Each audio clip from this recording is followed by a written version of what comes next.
On Saturday evening, Arsenal will be looking to bounce back after a pathetic performance against West Ham.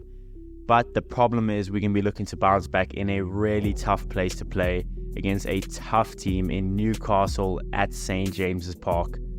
Boy, this is going to be a huge game for our title hopes. It's just a game we have to go in and win. The problem is that Newcastle have been so good at home, only losing twice this season, once against Liverpool and once against Dortmund at St. James's Park. So in today's video, we are going to be discussing the matchup and the game, the potential starting 11 that we may see, and how I think the game might unfold. So what's going on, everyone? You're listening to Gunner Central here. I hope you're all doing well. Please be sure to like the video, subscribe if you haven't already, and let's get into this preview. Alright, so as I'm sure all of you know, we are coming into this game off a really poor performance, pathetic performance against West Ham, where we got bullied, we got dominated. I mean, it was tragic, especially in that second half. I don't think the first half was that bad, but that second half was horrible. I mean, we just got dominated, BDSM settings, bro. It was horrible.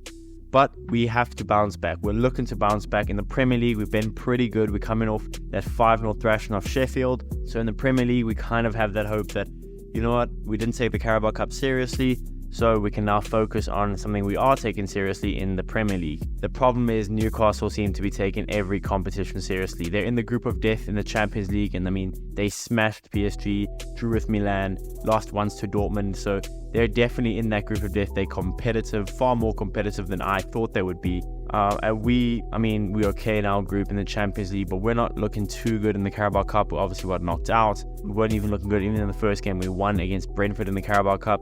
And I said in the Premier League, we're probably looking at our best. But boy, oh boy, is this game going to be tough. We just know what St. James's Park is about. It's going to be rocking from start to finish. They're going to be fully behind the team, whether they're 10-0 down or whether they're 1-0 up. St. James's Park's going to be rocking and fully behind the team. So we have to know we're going to be going into a hostile environment against a really good team who are coming off a 3-0 thumping of Manchester United. And I mean, I know it's Manchester United, but still a 3-0 thumping the way they did it. Whew, it's going to be a tough one. And look, if you look at Newcastle's last 5 games, it's not overly impressive if we're being honest, right? And this is in all competitions. They've won 2. They won 4-0 against Palace, and then they won 3-0 against United. They've drawn 2-2 against Wolves, which is a game they probably should have won, but they looked very bad against Wolves, to be honest. And then they drew 2-2 against West Ham when West Ham got a smash and grab draw. And then obviously they lost 1-0 to Dortmund at home. So it's only their second loss. Losing to Dortmund was only their second loss of the season at home. They also lost, was it 2-1 or 1-0 to Liverpool, to 10-man Liverpool at St. James's Park earlier this season. So on paper, Newcastle's form isn't outstanding. They have 17 points from 10 games in the Prem, so also it's not great for them, but it's still Newcastle. We know what they're about. I mean, they beat Manchester United 3-0 without Alexander Isak, who's injured. No Botman either, so it's going to be a tough one. I know it's going to be one of those games that it's going to be defined by the margins. If we're going to go win, we're going to have to show a lot more fight than we did against West Ham. We have to go win. We have to go win, especially those 50-50 balls. Anything, those small margins, we have to be winning. We can't be lackadaisical. We can't be lazy on our touches. We can't be lazy with the movement or the passing. We have to be clinical in the box, and with no Jesus, you're going to be relying a lot on Nketiah to be clinical. That's going to be certainly one that's going to be a nip and tuck type of game. We have to be ready to fight. We just have to. If we show up how we showed against West Ham with a lack of fight and spirit, kind of don't care attitude, we're going to get smoked. Simple as that.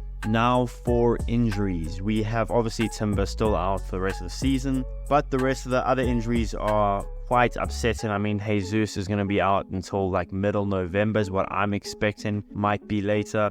Same for Thomas Partey. He's going to be out till around the same time as Jesus. And then we had that recent injury of Emil Smith-Rowe. So upsetting. He had a really good performance against Sheffield, and now he has a knee issue, and we don't know the timeline at all. So those will be our injuries: Jesus, Partey, Timber, and Smith-Rowe. Those are the reported ones anyway. And then for Newcastle, they're quite injury riddled, I would say. I mean, they have Botman out, they have Isak out, they have Harvey Barnes out, they have Target, they have Murphy, they have Mankiel. All of them will probably be out for the game. So although they are thin, it's still Newcastle. They're still managed by Eddie Howe, who I thought was a great manager back in his Bournemouth times, and it's proven me right. He is an extraordinary manager, and Arteta's going to have to put out all the stops to tactically beat Eddie Howe. It's going to be a tough one. I think it's a lot going to be like that Man City game, where it's going to be a lot of a tactical battle, as much as a physical one. Yeah, it's going to be a tough one. Hopefully, we can get the better of them though. Now, onto the starting 11 that I would field if I was the manager. I think in goal, it's going to be obviously David Raya. Ramsdale wasn't particularly too good against West Ham, so you'd imagine David Raya starts against Newcastle. I think even if Ramsdale had a 10 out of 10 performance, Raya is probably still starting. And then left back, listen, Zinchenko, you've been good in some games, bad in some games, but you should not be starting against Newcastle. Absolutely not. I would have Tomiyasu. Tomiyasu's been in really good form.